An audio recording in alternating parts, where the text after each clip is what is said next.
The journalist at the heart of the scandal had finally broken his silence, appearing on a smaller news outlet to defend himself. He claimed he had been following instructions, that he was merely doing his job. But his excuses rang hollow. The leaked emails told a different story, and his attempt at damage control only made things worse. The network quietly severed ties with him, hoping to contain the fallout, but it was too late. Despite everything, Tiffany and Barron knew this was only the beginning. They had pulled back the curtain, but the problem was much deeper than just one journalist or one network. The way stories were shaped, the way public figures were manipulated, the way narratives were controlled, it was all part of a much bigger system. And while they had exposed one piece of it, there was still so much more to uncover. One evening, as they sat together reviewing everything that had happened, Tiffany sighed. "Do you think we did the right thing?" Barron looked at her, considering the question carefully. "I think we told the truth, and sometimes that's all you can do." She nodded, letting the weight of those words sink in. No matter what came next, they had stood up for themselves. They hadn't let anyone define their story for them. And in a world where perception was often shaped by those in power, that was something worth fighting for. As days passed, new headlines took over, and the chaos around them slowly began to fade. But the impact of what they had done lingered. People were paying more attention. They were asking questions. They were thinking for themselves. And in the end, that was what mattered most. One morning, Tiffany stepped outside and took a deep breath, feeling the warmth of the sun on her face. The world kept moving, as it always did. But she knew, deep down, that things had changed. Not just for her or Barron, but for everyone who had been watching. She smiled, a quiet confidence settling over her. No matter what came next, she knew one thing for sure. She wouldn't let anyone write her story for her again. The air in the room remained thick with tension. The journalist, who had walked in expecting to control the narrative, was now the one being watched. His face flickered with discomfort as he adjusted the papers in his hands, trying to regain composure. The cameras were still rolling, capturing every second of the unexpected shift.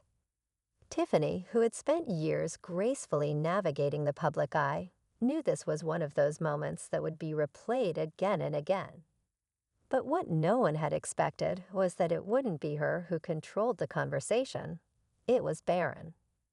For most of his life, Barron had been seen as the quiet one, the observer in the background, someone who rarely made headlines himself. But just because he hadn't spoken much didn't mean he hadn't been listening. He had seen how the media twisted narratives, how they thrived on conflict, how they strategically pushed certain angles while ignoring the rest. He understood it better than they thought. And tonight, they had underestimated him. The journalist cleared his throat, trying to mask his discomfort. "Well," he said, forcing a chuckle, "I was simply trying to give Tiffany a chance to share her perspective." Barron didn't move. He didn't need to. His silence was more powerful than any rebuttal. He knew the reporter wasn't trying to give Tiffany a voice. He was trying to bait her, to turn her into a headline, to create a story where there wasn't one.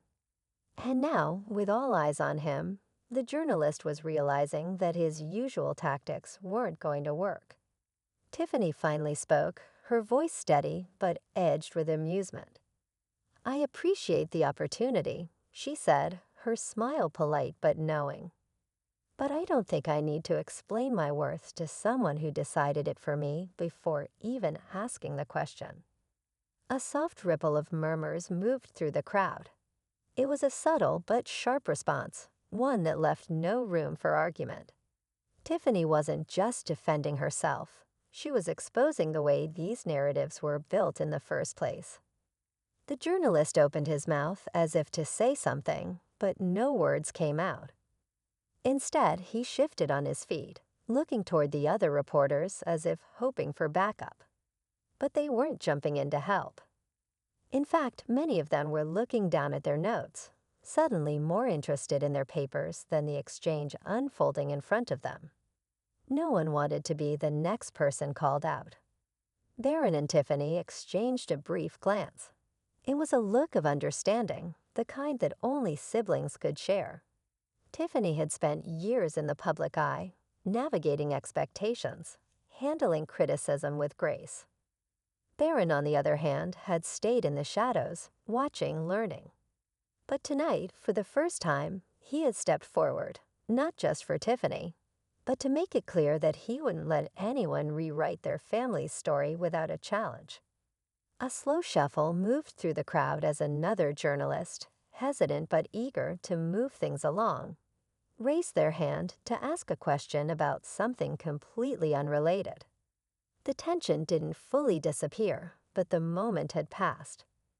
The cameras had caught everything, and Barron knew this wouldn't be the last time he saw that clip being played. But he didn't care. If anything, he had made sure that the world understood one thing. He might be quiet, but he wasn't blind. As the event continued, Tiffany handled the rest of the questions with the same ease she always did. But there was a shift now, an unspoken awareness that the usual tactics wouldn't work the same way anymore. The journalists knew they had to be more careful. The audience watching at home had seen something different that night. An unexpected moment where the youngest member of the family had turned the tables on someone who thought they had control. As they left the event, the energy still buzzing in the air, Tiffany nudged Barron with a small smile. "Didn't know you had that in you," she teased. Barron smirked. Neither did they. He knew this wasn't the end. The media would have their say, they always did. But what mattered was that, for the first time, they weren't the ones writing the entire narrative. And that, in itself, was a victory. As Barron and Tiffany stepped out of the event, the cameras followed, flashing in rapid succession, capturing every expression, every movement. The moment between them and the journalist had already begun to spread, fueling speculation, debates, and, as expected, the usual media spin. Some praised Barron for standing up for his sister, calling it a defining moment for him. Others twisted the story, suggesting it was a calculated move, another chapter in the never-ending public scrutiny surrounding their family. But Barron didn't care about the headlines. He never had. What mattered to him was that Tiffany knew he had her back. Inside the car, the energy between them was still charged, a mix of adrenaline and the inevitable weight that followed public moments like these. Tiffany scrolled through her phone, shaking her head as she read the rapidly forming online discourse. "They're already turning it into a controversy," she muttered. "Apparently, I'm either too fragile to handle a question, or I somehow orchestrated the whole thing for sympathy points." She let out a soft laugh, but it didn't reach her eyes. Barron leaned back against the seat, watching the city lights blur past the window. "They'll say whatever they want," he said calmly. "Doesn't change what actually happened." Tiffany glanced at him, considering his words. "It doesn't. But perception has a way of becoming reality, at least in their world." Meanwhile, in the newsroom where it had all started, the journalist sat with his colleagues, dissecting the moment over and over. He replayed the footage, watching the shift in Barron's expression, the way the energy in the room had flipped so fast. He had walked in thinking he controlled the story, but now he was the one under scrutiny. His reputation was built on crafting narratives, on knowing how to ask the right questions in ways that subtly shaped public perception. But this time, he had miscalculated. One of his producers, a woman who had been in the industry long enough to recognize when the tide was turning, sighed as she leaned over his shoulder. "You underestimated him," she said simply. "Everyone assumes he's just the quiet kid in the background. But he's been paying attention." The journalist exhaled sharply, rubbing his temples. "I wasn't expecting him to step in like that." He's never done it before. Exactly, the producer said. And now people are listening to him. Whether you like it or not, that moment changed things. Back at their family's residence, the news coverage continued playing on multiple screens. The analysis was relentless. Every body movement, every pause, every slight change in tone was being dissected by political analysts and media personalities who thought they knew them. Some framed Barron's response as a sign of strength, proof that he was stepping into a more public role. Others claimed it was an orchestrated stunt, meant to push a narrative of resilience. But the reality was far simpler. He had spoken up because it was the right thing to do. Their mother watched in silence, her expression unreadable. She had always shielded Barron from unnecessary exposure, allowing him to grow up with some level of privacy despite the ever-present cameras. But tonight had been different. He had made a choice, stepping into the conversation in a way no one had expected. And once you stepped into the spotlight, there was no going back. Meanwhile, social media had erupted into a battlefield of opinions.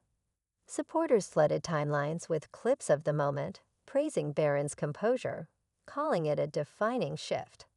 Others insisted it was a distraction, an attempt to shift attention away from something larger. But one thing was clear, people were talking, and they weren't stopping anytime soon. Tiffany scrolled through the reactions, letting out a small sigh. "It's funny," she said, looking over at Barron. "They act like this is the first time we've had to deal with people twisting the truth." Barron smirked slightly. "It's not, but it's the first time they didn't see it coming." Somewhere in a different newsroom, another journalist was preparing a segment, trying to spin the story in a way that would generate even more conversation. But deep down, they knew something had shifted. Barron wasn't just a name people recognized. He was now someone they were watching. And that changed everything. Tiffany set her phone down on the table, exhaling slowly. The whirlwind of media attention was nothing new, but this time it felt different. This wasn't about politics or the usual public scrutiny. They had crossed a line. The journalist had taken what should have been a simple event and twisted it into an attack, trying to humiliate her in front of an entire audience. And Barron? He had shattered every expectation, stepping in before she even had the chance to react. The headlines were everywhere. Barron Trump defends sister Tiffany in unexpected showdown. The youngest Trump finally speaks, and the media can't handle it. The clips had been played on every major network, each one with a different angle, a different attempt at control. Some called it an act of defiance, a sign that Barron wasn't just an observer anymore. Others painted it as an overreaction, suggesting that the journalist had simply been doing his job. But anyone who watched the full exchange knew the truth. This wasn't journalism. It was a calculated moment designed to embarrass, and it had backfired. Barron remained quiet, watching as the world reacted in real time. He wasn't surprised by the backlash, but he wasn't expecting the overwhelming wave of support either. Messages flooded in from strangers, praising him for standing up for Tiffany. Some of them had never paid attention to him before, writing him off as the youngest, the one who stayed in the background. But now, they were watching. And that was exactly what the media hadn't planned for. Tiffany tapped her fingers against the table, deep in thought. "Do you realize what just happened?" she finally asked, looking at Barron. He met her gaze, waiting. "You just changed the way they see you," she said. "You weren't supposed to react. That's what they counted on, but you did." Barron nodded slightly. He had always known how the media operated, watching, waiting for a moment of weakness to exploit. But what they hadn't expected was his ability to turn the tables. The journalist had walked in thinking he had control, but now he was the one facing consequences. His credibility was being questioned, his motives dissected. The conversation had shifted, and no amount of backtracking could undo it. Across the city, the journalist sat in his office, staring at his laptop. The backlash had been swift. He had expected pushback, sure. Every controversial moment came with its fair share of divided opinions. But this was something else entirely. The clip of Barron shutting him down had gone viral, spreading faster than any story he had ever written. And now, instead of Tiffany being the focus of public scrutiny, it was him. Producers were calling, demanding explanations. Viewers were questioning his professionalism. Even some of his colleagues had distanced themselves, unwilling to be associated with the fallout. He had made a miscalculation, and in doing so, had handed Barron something more valuable than any headline: power. But it wasn't over. It never was. The media didn't like losing, and he knew they weren't going to let this moment fade quietly. They would regroup, find a new angle, twist the narrative in a way that put them back in control. Barron had stepped into the spotlight, and now they would do everything they could to force him out of it. Tiffany refreshed her social media feed, watching as the conversation continued to evolve. Supporters were rallying behind Barron, defending his actions, pushing back against those trying to spin it into something it wasn't. But among the praise, there were also the expected critics, trying to discredit him, searching for any reason to dismiss what had happened. "They're not going to let this go," she said softly. "I know," Barron replied. The tension in the air was thick, the unspoken understanding between them clear.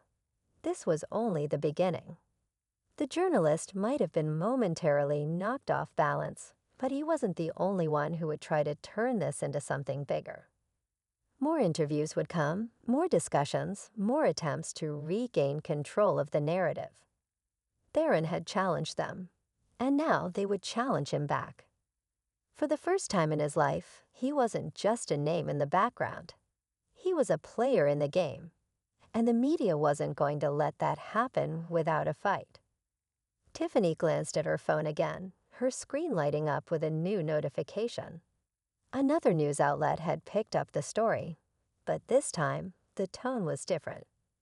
Instead of just covering Barron's reaction, they were questioning what had led to it in the first place. The journalist's history was being pulled apart, his past articles analyzed, and a pattern was beginning to emerge, one that painted him in an unflattering light. Barron, meanwhile, remained unreadable. He had always been careful, always understood the weight of his words, but this situation had taken on a life of its own. He hadn't planned to be at the center of a media firestorm. His reaction to the journalist had been instinctual, not calculated, yet now he found himself under the microscope in a way he never had before. It wasn't just about Tiffany anymore. It wasn't even just about that one moment. It was about something bigger, something neither of them could quite control. Then out of nowhere, a new element was thrown into the mix. A leaked recording. Tiffany's jaw tightened as she listened, her earbuds barely muffling the voices. It was unmistakable, the journalist, laughing with his colleagues before the event, openly discussing how he planned to put her in an uncomfortable position. His words were laced with arrogance, with certainty that she wouldn't be able to handle the pressure. He had gone into that room knowing exactly what he was doing, and now the world had proof. She handed one earbud to Barron, her expression unreadable. He listened in silence, his jaw tightening as the recording played. It wasn't just about a bad question or an awkward exchange anymore. This had been premeditated. It had been an attempt to humiliate, to trap her in a moment she couldn't escape from. And now it had backfired spectacularly. The recording spread like wildfire, turning the tide of public opinion even further. Those who had initially defended the journalist were now backpedaling, struggling to justify what had happened. Barron wasn't just protecting his sister anymore. He had unknowingly exposed a deeper problem, one that people were now paying attention to. The media had always played its games, but this time they had gotten caught.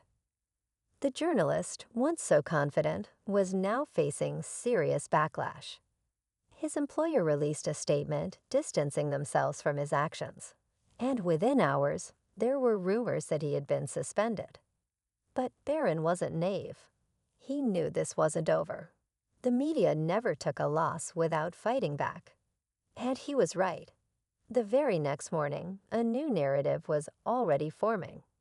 Suddenly, old photos of Barron resurfaced, moments taken out of context, attempts to paint him as something he wasn't. They were digging, searching for anything they could use to shift the attention away from their own misstep. Tiffany scrolled through the articles, frustration clear on her face. "They're trying to make you the story now," she muttered. Barron nodded. "They don't want to talk about what really happened, so they'll try to make me the distraction." It was a familiar tactic. When the facts didn't work in their favor, they changed the conversation. But this time, things felt different. People weren't buying into it as easily as they once did.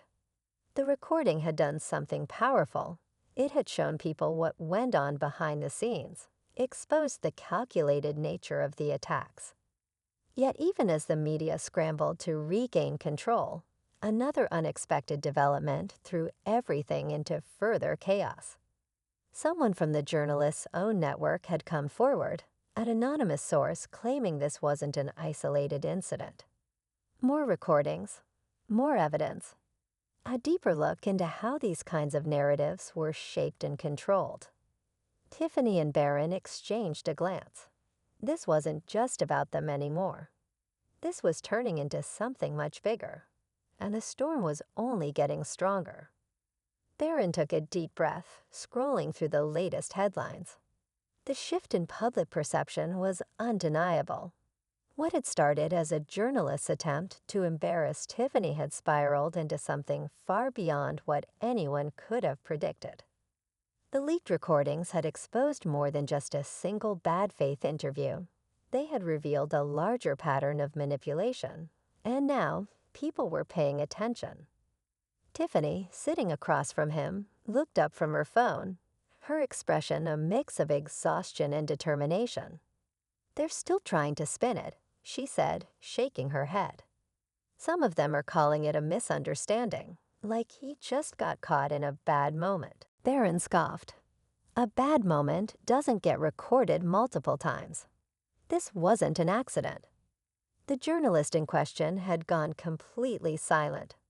No social media posts, no statements, nothing. His network had put him on indefinite leave, but even that felt like an attempt to minimize the damage rather than take real responsibility. Meanwhile, other reporters were scrambling to cover the story from every possible angle, some condemning what had happened, others desperately trying to steer the conversation elsewhere. And then the unexpected happened. An email landed in Tiffany's inbox, the sender anonymous. She hesitated before opening it, unsure of what to expect. But the moment she read the first few lines, her eyes widened. "Barron," she said, her voice tight, "you need to see this." He leaned over, scanning the message. It was another leak, only this time, it wasn't just about one journalist. Attached were internal emails from within the network, discussions about how certain narratives were shaped, how specific individuals were targeted, how media figures were instructed to push certain stories while burying others. And Tiffany's name was in those emails. So was Barron's. His jaw clenched as he kept reading. "This wasn't just about embarrassing you," he said quietly. "They wanted to discredit you. Me, maybe even more than that." Tiffany exhaled sharply. They were waiting for a moment like this. They thought they could bait us into reacting, then twist it against us. For a long moment, neither of them spoke. The weight of the situation was sinking in fast. This was bigger than just one bad journalist. It was about control, influence, and the way stories were shaped before they ever reached the public. The question now was, what were they going to do with this? If they released the emails, it would be explosive. But it would also mean stepping even further into the storm. The media would fight back harder than ever, and once that line was crossed, there would be no going back. Barron met Tiffany's gaze. "Do you want to expose this?" he asked. She hesitated, then nodded. People deserve to know. And just like that, the decision was made. They didn't go to a major outlet. They knew better than to trust the same system that had tried to manipulate them. Instead, they released the information independently, letting the emails speak for themselves. And once they were out, there was no stopping what came next. The reaction was immediate. Social media exploded, news cycles scrambled to keep up, and suddenly, the journalist at the center of the scandal wasn't just facing criticism. He was under investigation. His network, now under intense scrutiny, was forced to answer difficult questions. Other insiders began coming forward, confirming that these tactics had been used before. And just like that, the power dynamic shifted. Tiffany and Barron hadn't just defended themselves. They had turned the entire situation on its head. The attempt to discredit them had backfired spectacularly, revealing the very tactics that had been used against countless others. And in the end, the people who had orchestrated it all were left scrambling for cover. Barron sat back, watching as the media tried to spin their own downfall. "Guess they weren't expecting that," he murmured. Tiffany smirked. Next time, maybe they should do their homework. As the dust began to settle, Barron and Tiffany found themselves at the center of a national conversation. What started as a simple attempt to embarrass Tiffany had unraveled into something much bigger, something neither of them had anticipated. The media, now scrambling to regain control of the narrative, had shifted its focus from damage control to self-preservation. The network involved in the scandal had issued a statement claiming the leaked emails were taken out of context and that they were conducting an internal review. But the public wasn't buying it. The backlash was growing, and more journalists were stepping forward to expose similar experiences. Tiffany, sitting by the window with her laptop, refreshed the latest news. Headlines continued to pour in, each one peeling back more layers of the media's inner workings. She glanced at Barron, who was leaning against the counter, deep in thought. "We really stirred something up," she said. Barron nodded. "Yeah, and it's not stopping anytime soon." What was most surprising was how many people, from all political backgrounds, were rallying around the truth. This wasn't just about them anymore. It had turned into a much larger discussion about media integrity, influence, and the power dynamics behind the scenes. The journalist at the heart of the scandal had finally broken his silence, appearing on a smaller news outlet to defend himself. He claimed he had been following instructions, that he was merely doing his job. But his excuses rang hollow. The leaked emails told a different story, and his attempt at damage control only made things worse. The network quietly severed ties with him, hoping to contain the fallout, but it was too late. Despite everything, Tiffany and Barron knew this was only the beginning. They had pulled back the curtain, but the problem was much deeper than just one journalist or one network. The way stories were shaped, the way public figures were manipulated, the way narratives were controlled, it was all part of a much bigger system. And while they had exposed one piece of it, there was still so much more to uncover. One evening, as they sat together reviewing everything that had happened, Tiffany sighed. "Do you think we did the right thing?" Barron looked at her, considering the question carefully. "I think we told the truth, and sometimes that's all you can do." She nodded, letting the weight of those words sink in. No matter what came next, they had stood up for themselves. They hadn't let anyone define their story for them. And in a world where perception was often shaped by those in power, that was something worth fighting for. As days passed, new headlines took over, and the chaos around them slowly began to fade. But the impact of what they had done lingered. People were paying more attention. They were asking questions. They were thinking for themselves. And in the end, that was what mattered most. One morning, Tiffany stepped outside and took a deep breath, feeling the warmth of the sun on her face. The world kept moving, as it always did. But she knew, deep down, that things had changed. Not just for her or Barron, but for everyone who had been watching. She smiled, a quiet confidence settling over her. No matter what came next, she knew one thing for sure. She wouldn't let anyone write her story for her again.